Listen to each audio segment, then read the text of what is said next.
we have cooked on our CiBO TurboChef.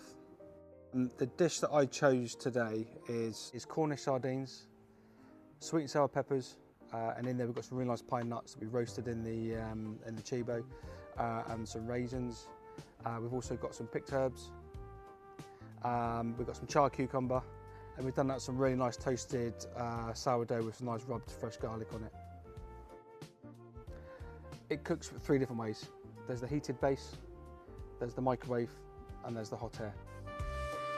So the heated base for me was great for crisping the skin on the sardines. I've also used it for the toasting of the pine nuts as well. But it gives the customer great flexibility and versatility that you can individually dial those 3 ways of cooking. For those people that might want to use it in an area where they can't get the extraction, it's fantastic.